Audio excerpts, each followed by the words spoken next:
이제 7월이 어느덧 중순이 넘어갔습니다.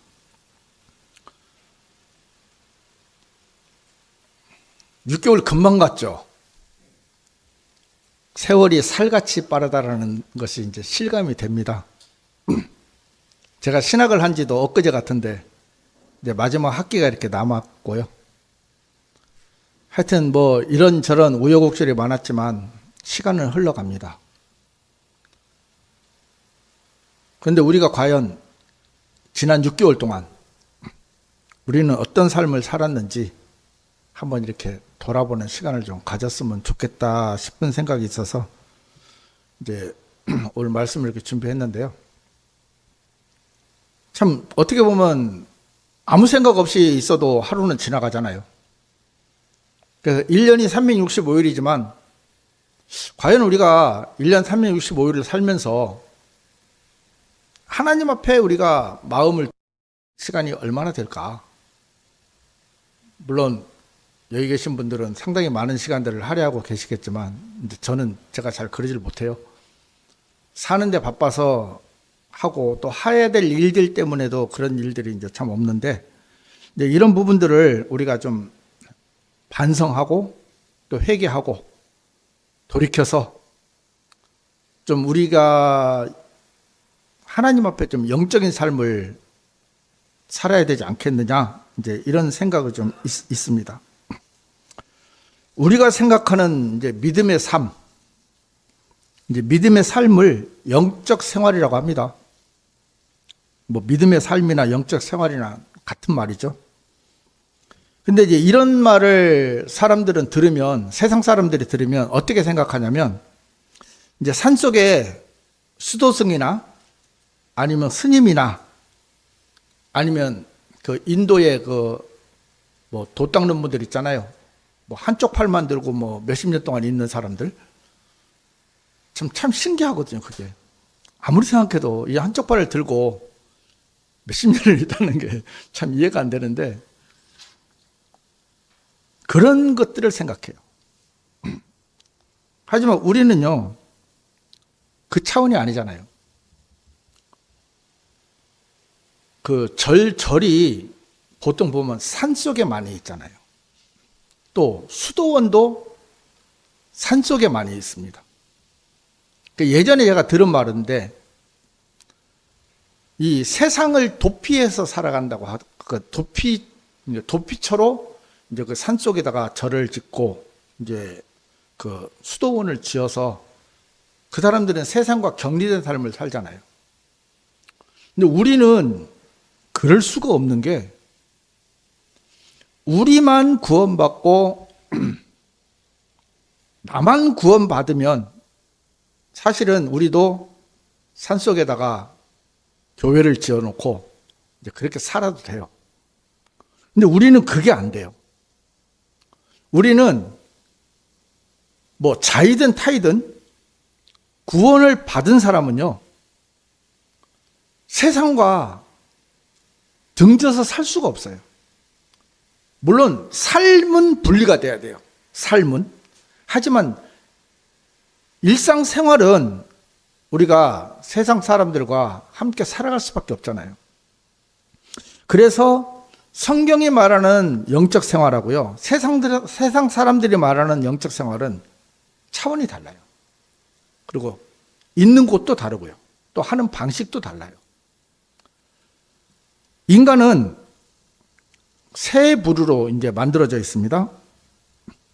외부 자극에 반응하는 육체. 이 육체는 오감을 이제 느낄 수 있죠.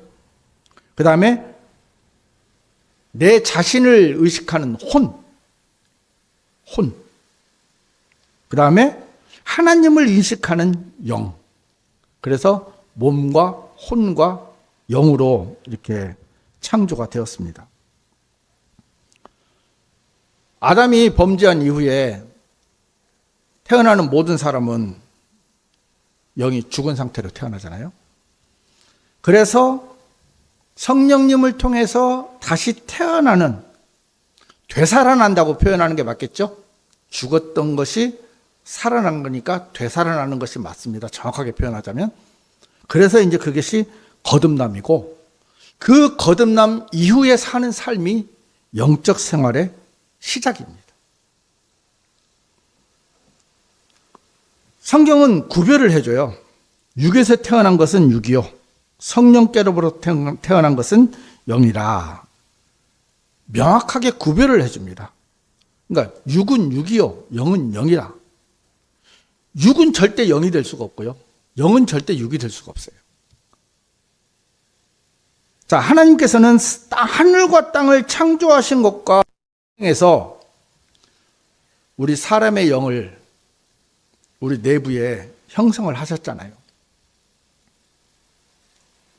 이 말은 무슨 말이냐면 우리 외모에 하나님은 관심이 없다는 얘기입니다. 세상 사람들은요, 잘생긴 사람만 보면요, 또 예쁜 여자만 보면요, 그냥 저절로 눈이 가고 존경의 눈빛을 봐요. 하지만 저같이 이런 인물은 밖에 나가봐야 아무런 관심을 가져주지 않습니다. 우리 잘생기신 분들은 혹시 모르겠는데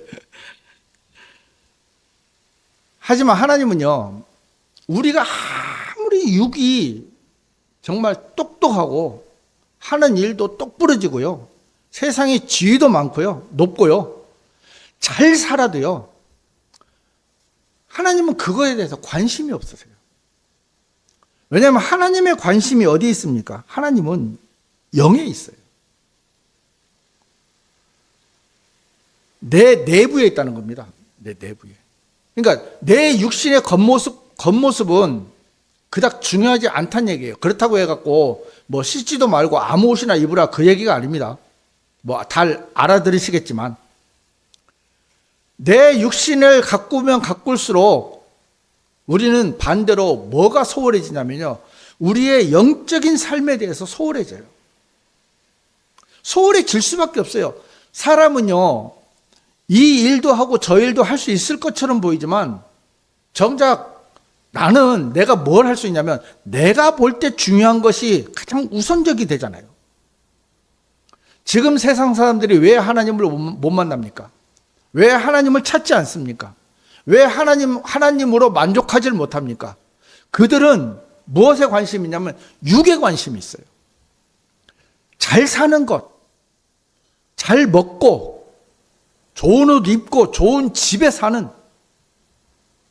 제가 사는 창원에 아파트들이 지금 계속, 진주도 마찬가지겠지만 짓는 데마다 최고가를 형성해요. 짓는 곳마다. 저는 아파트 시세를 잘 모르는데 뭐 대충 예를 들어서 10억이라고 생각을 하면 다음 아파트 지면은 그게 11억, 12억이 돼요. 왜? 좀 더 좋은 것이 들어오거든요. 좀 더 좋은 것. 마감재도 좋은 것, 그죠? 사는 헬스장 기구도 더 좋은 것, 뭐든지 좋은 게 들어와요. 그래서 사람들은 그 좋은 집을 살려고요, 빚을 얻어서 그 집을 들어가서 사는 거예요. 그러니까 세상 사람들이 그런 곳에만 관심이 있기 때문에 하나님을 찾을 필요성을 못 느끼는 거예요. 우리가 영적인 삶을 산다는 게 외형적으로 이렇게 예배를 드리는 삶도 물론 중요합니다. 기도하는 것도 중요하고요, 우리가 봉사를 하는 것도 중요하고요, 헌금하는 것도 당연히 중요합니다. 또 성도들을 위해서 희생하는 것도 당연히 중요합니다. 하지만은 과연 그 모든 것들이 내가 내 육에서 나와서 하나님 앞에 잘 보이려고 또 하나님 앞에 인정을 받으려고 하는 것이냐, 아니면 진정 하나님과 마음이 합해서 하나님의 말씀과 합해서 내가 그 행위가 나오느냐. 나오는 행위, 나타나는 모습은 똑같은 것처럼 보이지만 결과는 너무너무 다르잖아요. 우리는 그걸 몰라요. 우리는. 여러분들이 제가 이곳에 서서 말씀을 전하니까 여러분들보다 더 잘 살 것처럼 보일지 모르겠지만 제가 여러분들의 속을 모르는 것처럼 여러분들도 잖아요. 하지만 누구는 아십니까? 하나님은 아신다는 거죠. 우리는 사람에게 평가를 받는 게 아니고요. 하나님께 평가를 받아야 돼요. 하지만 우리는 너무나도 이 세상 삶에 익숙해져 있어서 사람들이 나를 인정해 주면 저 형제님 참 믿음 좋아요. 저 형제님 참 신실해요. 저 자매님만큼 신앙생활 잘하시는 분이 없어요. 이 말 한번 딱 들어버리면 우리는 끝장나는 거예요. 내가 잘하는가 보다. 우리는 정말 냉정히 생각해 봐야 될 게 뭐냐면 그분들이 나를 칭찬하는 것도 물론 좋은 거죠. 나쁜 게 아닙니다. 그렇다고 막 무조건 판단하고 비판하는 말이 아니에요. 칭찬은 칭찬으로 해도 괜찮습니다. 하지만 듣는 이는요. 그것이 나의 신앙의 기준이 되면 안 된다는 거예요. 그것이 내 신앙의 잣대가 되면 안 된다는 겁니다. 속은 썩어 문드러지는데도 겉의 모습이 좋아 보인다고. 저분은 정말 우리 그 옛날에 그런 말 있잖아요. 저분은 똥만 빼면 부처야. 정말 그 사람이 똥만 빼면 부처입니까? 아닙니다. 우리는요, 좀 그런 부분들에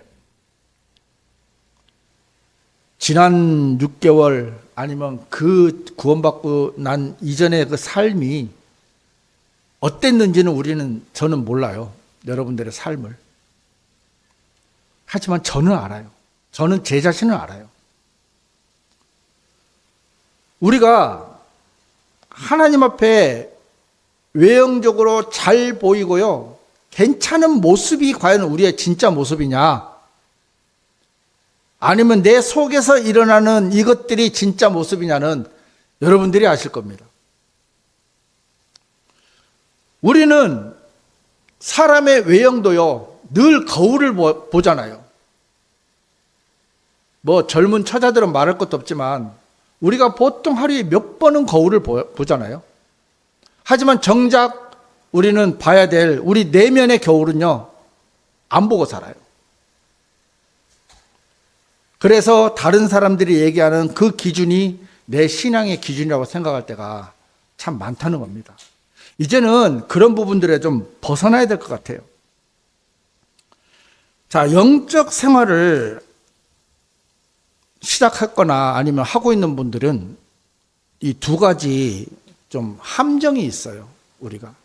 물론 이게 복음과도 연관이 좀 되지만 첫째는 율법주의입니다. 갈라디아서 3장 3절을 보면요. 너희가 그렇게 어리석으냐? 성령 안에서 시작하였다가 너희가 이제는 육체로 완전해지느냐? 이렇게 말씀하시는 거예요. 이게 뭐냐면 우리가 처음 시작할 때는 좋은 마음으로 시작합니다. 복음을 위해서, 교회를 위해서, 형제자매들을 위해서 정말 성령님의 그 주신 마음으로 시작을 해요. 하지만 어느덧 시간이 흘러 지나가다 보면 우리는 어떤 마음이 들어있냐면 내가 좀 더 노력을 해서 내가 좀 더 잘해서 그것을 완성시켜 보려고 하는 그런 마음들이 우리 내면에 깔려 있어요. 바꿔 말하면 우리의 나타나는 모습이 우리의 마치 신앙생활의 모습인 것처럼 그렇게 생각을 하고 그렇게 이어가려고 한다는 거죠. 그런 사람들의 대부분은요, 거기에 끌려가는 거예요. 그 행위에 끌려가는 거예요. 그 모습에 끌려가는 거예요. 그게 뭐냐면은, 바꿔 얘기하면 종교 노예 생활이에요. 우리는 같은 예배를 드리고, 같은 기도를 드리고, 같은 헌금을 하고, 같은 그 봉사를 하더라도요, 늘 새로운 마음으로 해요. 늘 성령님께서 주시는 마음으로 해요. 그렇지 않으면 우리는 육체로 마무리가 되는 거예요. 좀 냉정하게 우리는 돌아봐야 돼요. 이 부분에 대해서. 그래서 표면적인 어떤 그 모습들이 나타나는 것도 중요하지만 그것이 영의 새로운 시작으로 했느냐 아니면 내 기존의 율법의 행위대로 하느냐, 이 잣대는 여러분들만 알아요. 이거는 누가 얘기해 줄 수 있는 문제가 아니라는 것입니다.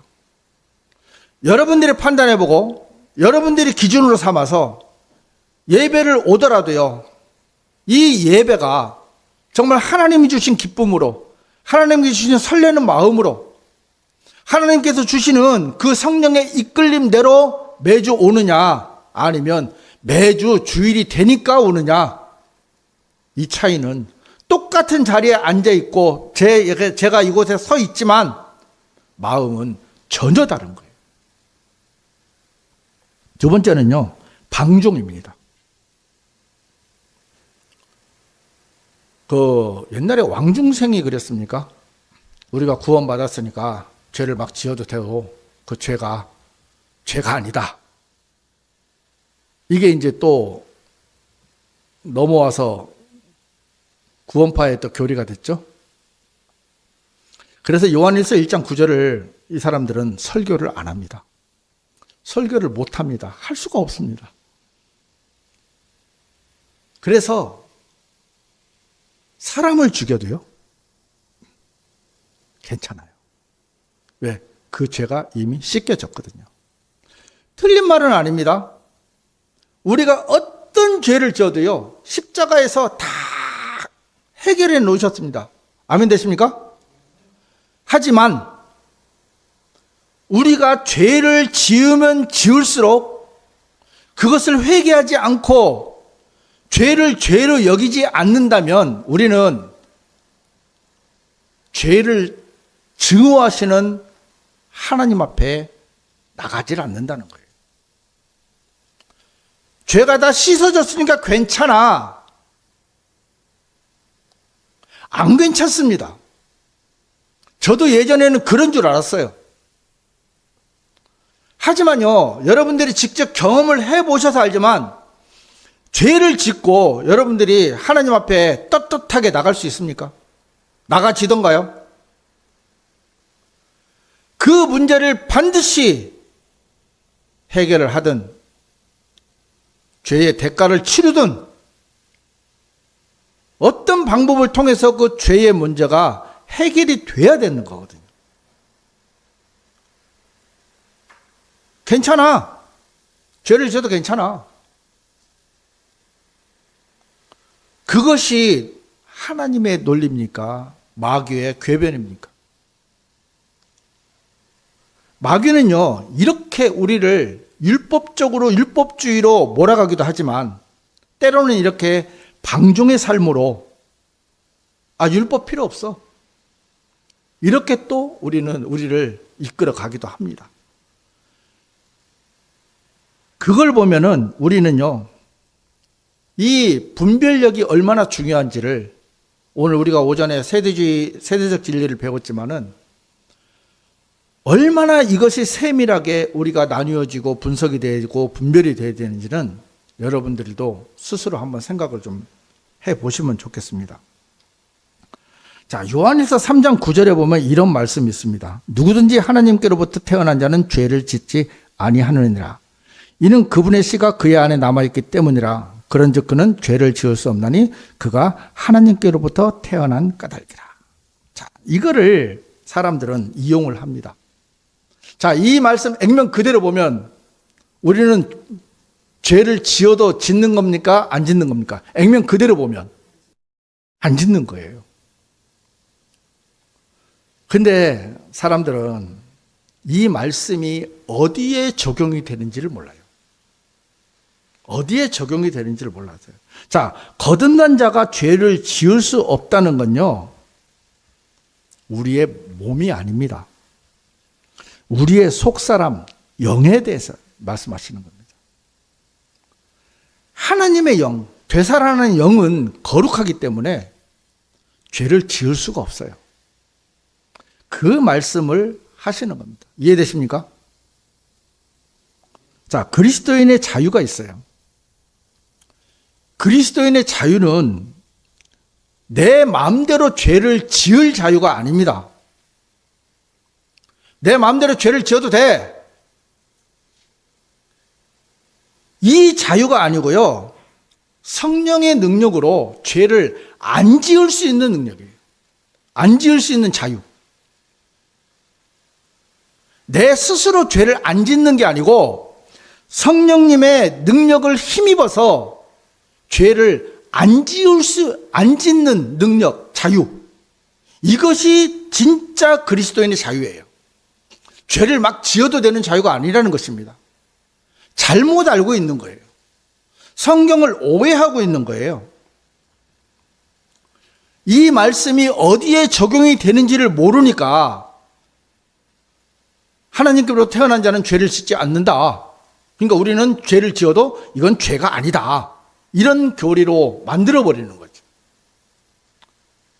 여러분들이 성경을 그동안 배운 것을 차곡차곡 점검을 해보고 기억을 해보시면 되살아나는 영은 죄를 지을 수가 없어요. 이해되십니까? 네. 왜?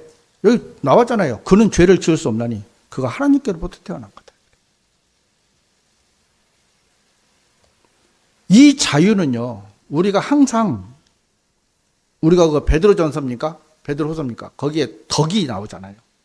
그 덕과 조화를 잘 이루어야 됩니다.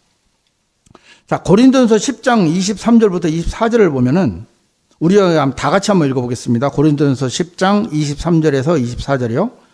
모든 것들이 나에게 합법적이나 모든 것들이 적합한 것은 아니니라. 모든 것들이 나에게 합법적이나 모든 것들이 세워주는 것은 아니니라.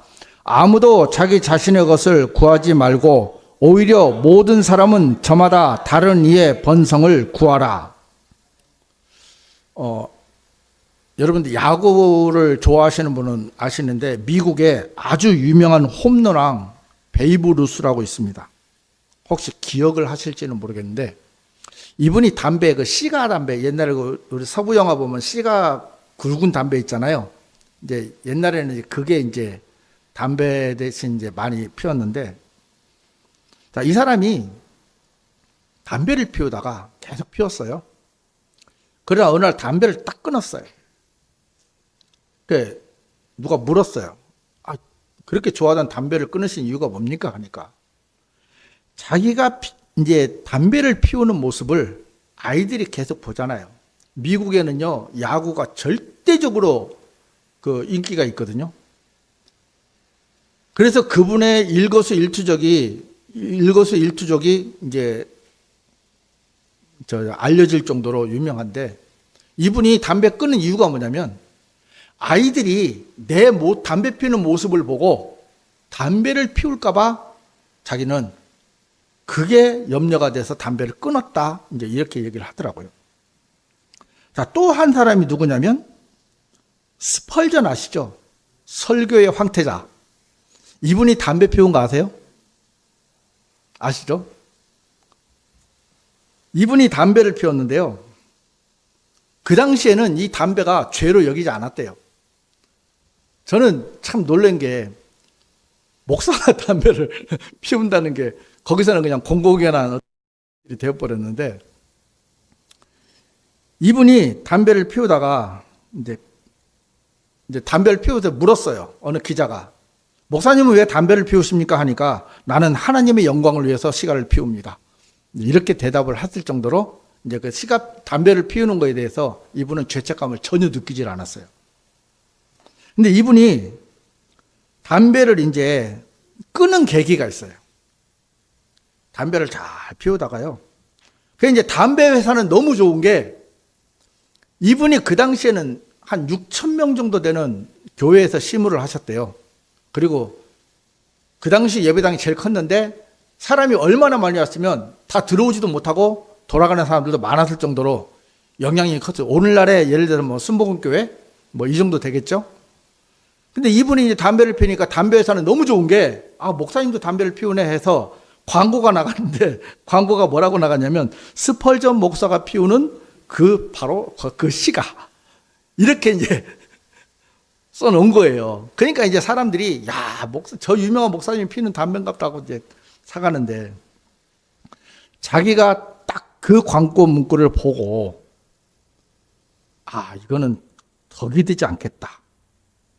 그리고 그 목사님이 피우기 때문에 나도 괜찮아 하면서 피우는 청소년들이 엄청나게 늘어났대요. 그래서 그것을 이제 끊었다는 이제 일화가 있는데, 오늘 이 고린도서 10장 23절이나 24절을 보면은 여기 보면 그 말씀이 나오잖아요. 모든 것들이 나에게 합법적이나 모든 것들이 적합한 것은 아니다. 모든 것들이 나에게 합법적이나 모든 것들이 세워주는 건 아니다. 이 말씀은 그 말씀이잖아요. 내가 담배를 피우는 게 죄책감을 못 느끼는 것은 아무 문제가 없다고 자기는 생각한 거예요. 하지만 그것으로 인해서 다른 사람들이 영향을 받는 것에 자기는 불편함을 느낀 거, 찔림을 받은 거잖아요. 그래서 우리는 이 뒤의 말씀처럼 아무도 자기 자신의 것을 구하지 말고 오히려 모든 사람은 저마다 다른 이의 번성을 구하라. 그러니까 내가 볼 때 옳아요. 사도 바울도 그 고백을 했잖아요. 나는 고기를 먹는데 설령 저 사람이 고기를 먹는 것에 대해서 안 좋게 생각하면 나는 평생 고기를 먹지 않겠다. 그러니까 고기를 먹는 게 나쁜 건 아니지만 저분을 내가 실족시킨다면 나는 고기를 안 먹는 게 낫다는 거죠. 이게 우리가 가져야 될 마음이에요. 우리가 가져야 될 마음. 우리는요, 신앙의 척도를요, 11조를 잘 내느냐, 아니면 주일 성수를 잘 하느냐, 이런 부분들을 갖고 신앙의 척도를 거의 모든 교회가 세우고 있어요. 그리고 그 기준으로 사람들을 판단하는 겁니다. 하지만 하나님께서 보시는 신앙의 척도는 그게 아니잖아요. 내가 얼마나 하나님의 뜻 앞에, 하나님의 말씀 앞에, 하나님의 섭리 앞에, 하나님께서 원하시는 뜻 앞에 내가 그 마음과 합하여지고 있느냐, 이것을 하나님은 보신다는 거예요.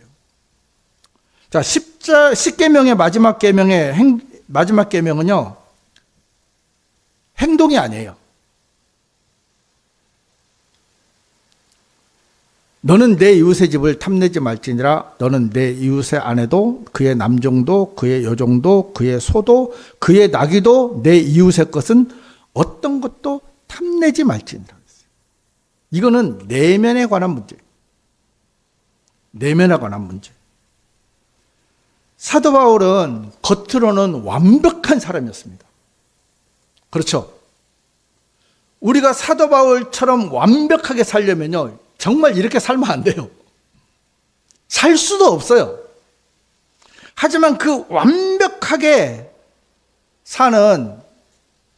살 것처럼 보이는, 사는 것처럼 보이는 사도 바울도요, 이 탐내지 말라는 계명 앞에서는 무너지는 거예요. 이 탐내지 말라는 계명 앞에서는. 그만큼 하나님은요, 마음의 세계를 중요하게 여기신다는 거예요. 마음의 세계를. 진정한 구원, 그러니까 우리가 죄로부터 구원을 받는 것도 구원이지만 우리의 삶 자체가 구원이잖아요. 진정한 구원은요, 우리가 지옥을 안 가는 티켓을 받은 것이 아니고요, 그거는 그냥 극히 일부고요. 우리가 하나님과 성령님과 예수 그리스도로 인해서 바뀌는 삶의 어떤 그 변화가, 좀 제가 이것도 정확한 건지 모르겠지만 어떤 분이 그렇게 주장을 하시는데, 무려 내적 변화가 39가지나 된대요. 우리가 구원을 받고 그리스도와 함께 신앙생활을 해나가는 과정에서 우리가 내적으로 변화받는 변화의 가지수가 무려 39가지래요. 엄청나죠? 그러면 여러분들이 한번 곰곰이 생각해 볼 때 과연 그 39가지 중에 제가 그걸 다 나열은 못하고 아직 조사도 못했어요. 하지만 우리가 과연 몇 가지나 변화를 받았을까요? 몇 가지 안 된다고 보거든요. 그러니까 그만큼 우리는 변화를 입어야 될 것이 많고요, 생각해야 될 것도 많고, 하나님 앞에 은혜를 입어야 될 것이 정말 많다는 것을 이 수치로 이렇게 보여주는 겁니다. 단지 외형적인 껍데기가 아니고요, 우리는 알맹이를 중요시 여기는 신앙을 해야 된다는 겁니다. 거듭난 영의 되살아남, 그리고 구원 후에 일어나는 그분 주장으로는 39가지나 되는 내적 변화, 또 우리 앞에 있는 66권에 정말 우리의 말씀이 꿀송이보다 더 달다고 시편 기자들은 얘기하는데, 우리는 과연 얼마나 이 말씀이 달고 좋게 느껴집니까? 성령의 열매를 맺는 것도 우리 내적에 아주 중요한 변화입니다. 근데 제가 이제 요거는 설교하는 약간 가해인데, 제가 성경을 찾다 보니까 이런 게 하나 있어요. 로마서 13장 9절에 보면, 이제 표준 킹제임스 성경에 보면 제가 표시를 해놨죠. 너는 간음하지 말지니라, 너는 살인하지 말지니라, 너는 도둑질하지 말지니라, 너는 거짓 증거하지 말지니라, 너는 탐내지 말지니라 했는데, 개역 개정을 보니까 간음하지 말라, 살인하지 말라, 도둑질하지 말라, 탐내지 말라 한 것과 이제 쭉 나오면서 여기에 뭐가 빠져 있는지 아십니까? 거짓 증거하지 말라, 이게 이제 또 빠져 있어요. 이게 왜 빠져 있는지를 제가 설명하려면 또 시간이 많이 긴데, 교묘하게 성경을 이렇게 빼고 없애고 오욕하고 삭제한 것이 대략 한 3만 5천 군데나 된다 하니까 어마어마한 거죠. 그러니까 성경은 단 한 단어도 빼지 말라고 예레미야 26장 2절에 분명히 말씀을 하셨는데, 너는 거짓 증거하지 말라, 이거 얼마나 중요한 말씀입니까? 근데 이것도 싹 빼버리는 거예요. 제가 이제 요거는 잊을 것 같아서 여러분들하고 이제 좀 공유를 하고 싶어서 이제 중간에 이렇게 집어 넣어놨습니다. 자, 우리는요, 영적인 신앙생활을 반드시 해야만 하는 그리스도인들입니다. 자, 거기에 대한 이제 지침이라고 해야 됩니까? 그 부분들을 좀 몇 가지 이야기를 해보겠습니다. 첫 번째는요, 수직적인 증거가 돼요. 수직. 그러니까 하나님과 우리, 만족과 감사입니다. 만족과 감사. 어떤 환경에서도 우리는 좋을 때는 하나님 감사를 참 많이 하고 찬양을 합니다. 정작 우리가 가장 힘들 때 우리가 주님을 찾느냐, 아니면 만족하느냐, 아니면 그 부분을 감사하느냐 하는 걸 보면 우리의 신앙을 알 수 있는 것입니다. 우리가 다윗을 왜 위대한 신앙인으로 보고 있습니까? 그는 사망의 그 골짜기를 가면서도요, 하나님 앞에 감사하고요, 정말 모든 것을 다 뺏기고 부인 2명도 빼앗기고, 오히려 같이 있는 적군들이 자기를 치려고 할 때도, 아군들이 자기를 치려고 할 때도 그는 하나님 앞에 나가더라. 원망과 불평으로 자리에 주저앉는 것이 아니더라고요. 반드시 우리는 어떤 상황이든지 간에요, 하나님께서 그 일을 주신 이유가 뭐냐면, 누구를 찾으라고? 나를 찾으라고. 하나님을 찾으라고. 하나님 앞에 나오라고. 하나님 앞에 그 일을 해결해 달라고 기도하기를, 은혜를 구하기를. 그래서 주시는 거예요. 여러분, 아무 일도 안 하면 아무 일도 안 일어납니다. 정말 그런 삶을 살고 싶으면요, 여러분들 아무 일도 안 하면 됩니다. 아무것도 안 합니다. 그러면 여러분은 아무 일도 안 일어날 겁니다. 하지만 그것이 정말 영적인 삶입니까? 영적인 퇴보적인 삶이라는 거예요. 데살로니가전서 5장 18절은 이렇게 말씀을 하고 있습니다. 매사에 감사들을 드리라. 매사에, 모든 일에. 이는 이것이 그리스도 예수 안에서 너희에 관한 누구 뜻? 하나님의 뜻이기 때문이라. 하나님의 뜻은요, 우리가 매사에 감사들을 드리는 거예요. 그게 좋은 일만 있겠습니까? 여러분 주위에 좋은 일이 많이 일어납니까? 안 좋은 일이 많이 일어납니까? 내 주위에 안 좋은 일이 훨씬 많이 일어나요. 그래도 그것이요, 감사들을 드리라는 하나님의 뜻이랍니다. 그럼 우리는 그 뜻에 따라야 되는 거잖아요. 두 번째는요, 수평적 증거입니다. 질투 없는 사랑. 사촌이 땅을 사면 어디가 아프죠? 아파 보신 적 있으세요? 참 이게 성경은 아닌데 거의 그냥 다는 아니면 100% 아닙니다. 거의 진리 같은 얘기예요. 왜? 사람은 질투를 할 수밖에 없거든. 그런데 이 내 본성으로는요, 다른 사람의 성공을 기뻐할 수가 없게 돼 있어요. 구조상.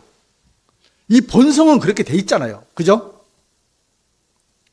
자, 목회를 하는 목사님들도 마찬가지일 것 같아요. 다른 사람들이 말할 것도 없고. 뭐, 표준역 하시는 분들은 잘 모르겠지만 거의 안 그러신다고 보고. 일반 교회 보면 예를 들어서 이렇게 몇 명 안 되는 데서 한 50명 이상 부흥이 되면 옆에 목사님 배가 아플까요? 안 아플까요? 아픕니다. 그게 정상이에요. 그게 정상. 하지만요, 우리는요, 본성을 거스려야 돼요. 연어가 강을 거슬러 올라가는 것처럼 우리는 그 세상에서 가지고 있는 본성을 거스리는요, 역행자가 되어야 되는 거예요.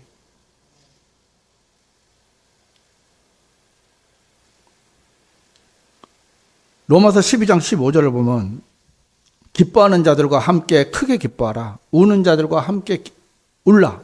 이게 것 같죠? 참 어려운 겁니다.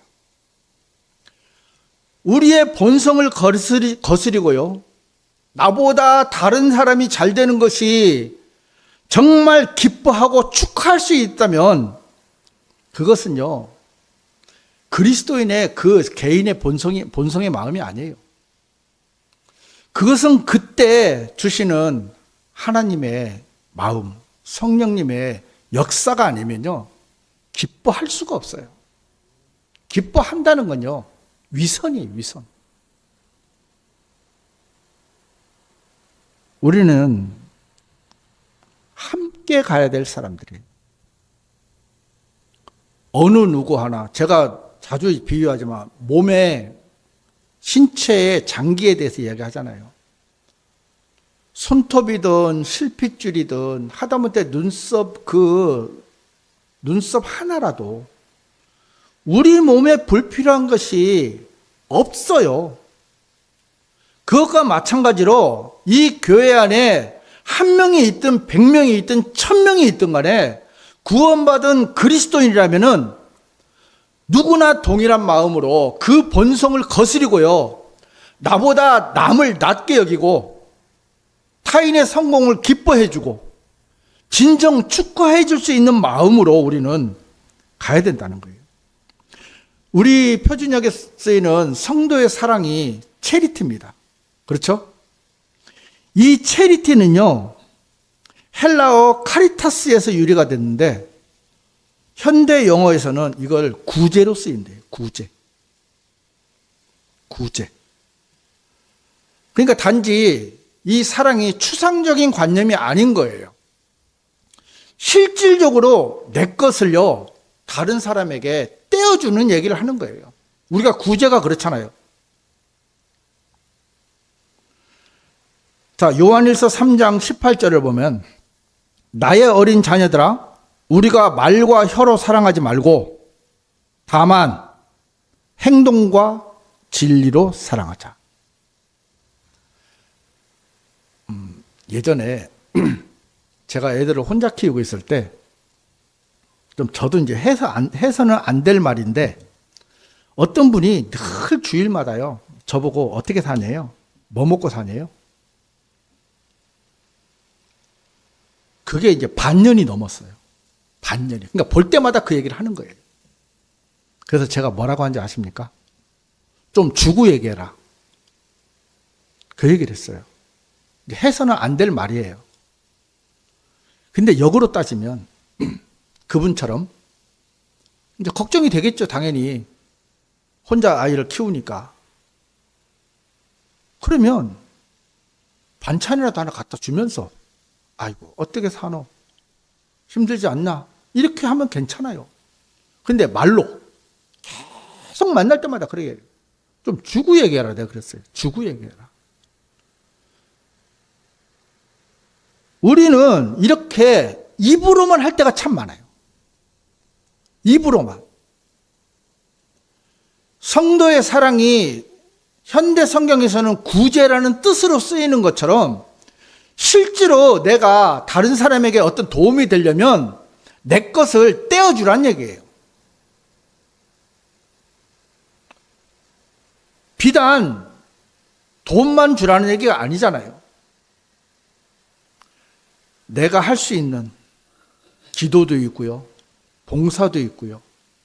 또 말 그대로 금전적인 것도 될 수 있겠죠. 우리는 신앙을 너무 말로만 하는 것 같습니다. 저는 제가 감사한 게 뭐냐면은 어렸을 때부터 제가 교회를 다니다가 중간에 이제 공백기가 좀 많았지만 교회 안에서 배운 게 참 많아요.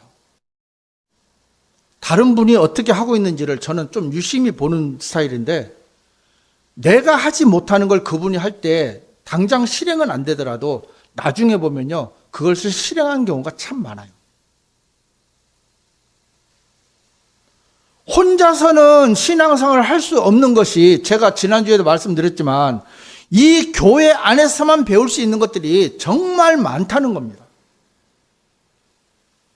여러분들이 하는 행동이나 여러분들이 하는 모든 한 가지들이 다른 사람이 볼 때 내가 볼 때는 아무것도 아닌 것처럼 보여도요. 어떤 분이 볼 때는 다른 분이 볼 때는요. 그것이 교감이 되고요. 귀감이 돼서 그것을 따라서 하는 분들도 많다는 겁니다.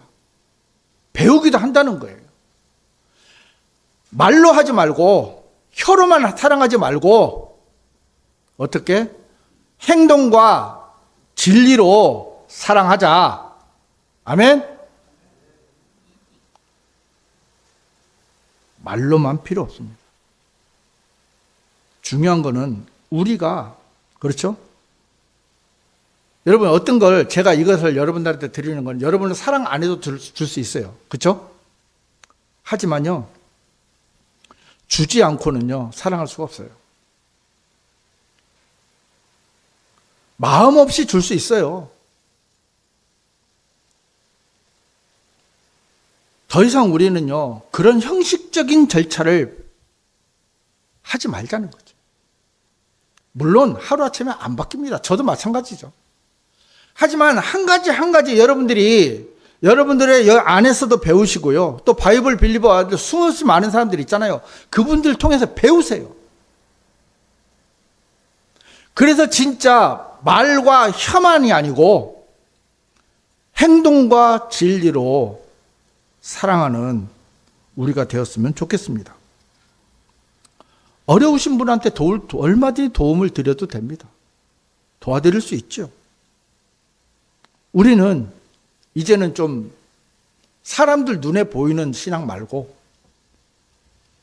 하나님 앞에서 우리가 영적인 생활을 좀 했으면 좋겠습니다. 그래서 누가 주위에 뭐라 해도 그 소리 물론 들어야 되고 생각을 해야 되지만 중요한 건 뭐냐면 우리가 정말 하나님 앞에 있느냐, 하나님 보시기에 어떠냐, 그 마음을 가지고 또 말씀 앞에 내 자신을 들여다보면서, 그래서 우리는요 말씀이 필요한 사람이에요. 말씀이 절대적으로 필요한 사람이에요. 그냥 예배 와서 보는 그런 게 아니고요. 정말 뭐 많이 보고 적게 보고를 떠나서 한 말씀이라도 그 말씀이 내 삶의 거울이 되고 교훈이 되고 실행이 될 수 있는 삶. 그것이 뭐 1년에 한 번 있다가 6개월에 한 번 있다가 한 달에 한 번 되다가 일주일에 한 번 되다가 이런 식으로 우리가 또 발전이 되면 더 좋죠. 그래서 우리는 멈춰 서 있다는 것은 퇴보하는 거거든요. 멈추지 마시고 그리스도인의 가야 될 길을 걸어가시길 바랍니다. 멈추면 죽습니다. 그리스도인의 특징은요, 멈추면 죽어요. 그래서 멈추지 말고, 정말 우리가 찬송도 있잖아요. 저 높은 곳을 향하여 날마다 나아갑니다. 저 높은 곳을 향하여 우리는 날마다 나아가는 정말 그리스도인이 되고, 여러분 주위에 형제 자매님들이 어려운 삶이 있다면, 또 직접적인 물질 도움이 안 된다면 기도로 동참해 주시고요. 위로로 동참해 주시고, 얼마든지 할 수 있는 거는 많이 있어요. 그냥 아이고 안 됐네, 아이고 잘 됐으면 좋겠네 하지 마시고, 하나님 앞에 토로해서 하나님께서 그 부분들을 형제님들의 어떤 자매님들의 그 일들이 해결된다면 얼마나 뿌듯합니까? 하나님은 그렇게 우리 교회가 성장되어지길 바라는 것이지, 이 자리에 머물러서 이대로 만족하라는 하나님의 명령이 아니거든요. 그래서 우리가 영적인 생활을 해야 새로 오시는 분들도 영적인 생활을 배우고, 그렇죠? 배우고 함께 하는 거 아니겠습니까? 그래서 정말 말과 혀로 사랑하지 말고 다만 행동과 진리로 사랑하자는 이 말씀을 우리 마음에 새기고 또 돌아보는 시간들이 있으면 좋겠습니다. 말씀을 마치겠습니다.